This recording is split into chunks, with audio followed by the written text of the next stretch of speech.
नमस्कार दोस्तों, good evening आप सबों को। आज मैं नए टॉपिक लेके आया हूँ जिसका नाम है भारतीय संविधान का निर्माण। आज हम सब भारतीय संविधान के निर्माण के बारे में जानेंगे। संविधान की आवश्यकता हमें क्यों पड़ी, संविधान किसे कहते हैं, इन सारी चीज़ों के बारे में जानेंगे। और आप सबसे आग्रह है कि जो भी इस चैनल में नए हैं वो कम से कम सब्सक्राइब कीजिए, वीडियो पसंद आए तो लाइक और शेयर करें। आज क्लास 11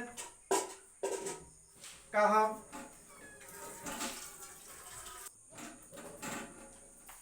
हम लोग क्लास 11 के पहला चैप्टर के बारे में जानेंगे, संविधान के बारे में। संविधान है क्या, संविधान किसे कहते हैं, हमें संविधान की आवश्यकता क्यों पड़ी, इन सारी चीज़ों के बारे में आज हम लोग इस वीडियो में चर्चा करेंगे। देखिए, संविधान किसी भी देश के लिए अति आवश्यक है।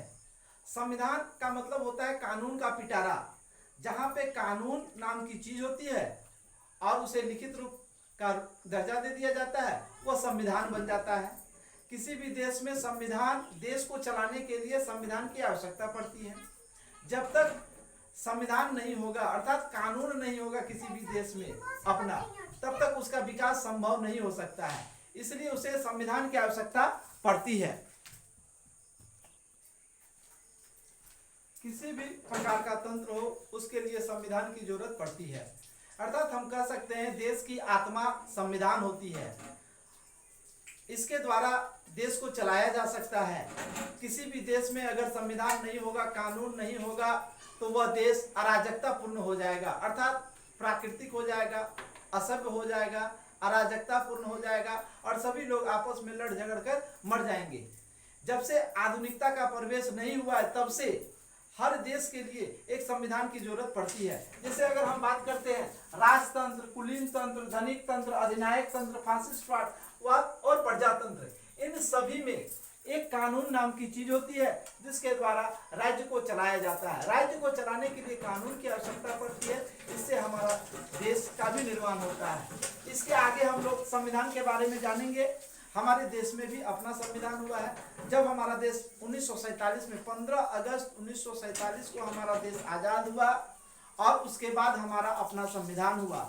हमारे देश को आज़ादी दिलाने के लिए बहुत सारे विद्वानों ने, बहुत सारे क्रांतिकारियों ने बहुत अथक प्रयास किए, तब जाकर हमें स्वतंत्रता प्राप्त हुई है। और उन्होंने एक शर्त रख दिया ब्रिटिश सरकार ने कि आपको तभी स्वतंत्र कर सकते हैं जब तक आपका अपना संविधान नहीं होगा, इसलिए आपको अपना संविधान बनाना होगा। और इस प्रकार से संविधान के बारे में बहुत सारे विद्वानों ने अलग अलग प्रकार से परिभाषा दिया है। जैसे हम जान सकते हैं के.एम. मुंशी ने कहा है कि संविधान को राज्य की आत्मा बतलाया गया है। दूसरे विद्वान हॉब्स की प्राकृतिक अवस्था के अनुसार हम जान सकते हैं कि जंगली, लड़ाकू, असभ्य थी।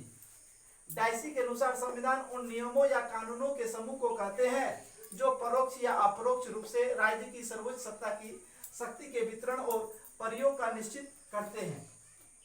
अब हम लोग जानेंगे संविधान का वर्गीकरण। हर देश में अलग अलग प्रकार से संविधान पाया जाता है।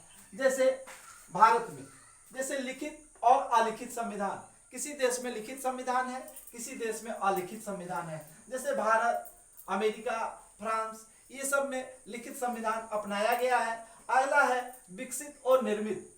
विकसित का मतलब होता है कि धीरे धीरे धीरे एक क्रमिक विकास है जिसके माध्यम से संविधान का निर्माण हुआ होगा। और इस प्रकार से इंग्लैंड, भारत और अमेरिका, ये इंग्लैंड को हम विकसित निर्मित कह सकते हैं। अगला है सुपरिवर्तनशील संविधान, जिसके माध्यम से इस प्रकार से। अगला है संघात्मक और एकात्मक। भारत, अमेरिका, कनाडा ये संघात्मक को अपनाया है और इंग्लैंड ने एकात्मक सरकार को। संसदीय और अध्यक्षात्मक,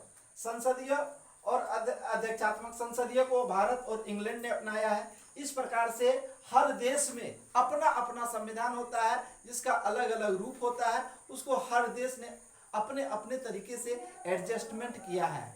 इस प्रकार से हम आज संविधान के बारे में जानेंगे और विस्तृत जानकारी अगले वीडियो में आप लोग को बेहतरीन तरीके से लेकर प्रस्तुत करूंगा। इससे पहले आप सबों को बतला देना चाहता हूं कि जो भी इस वीडियो में नए आए हैं वो कम से कम सब्सक्राइब कीजिए, लाइक कीजिए और शेयर कीजिए। धन्यवाद।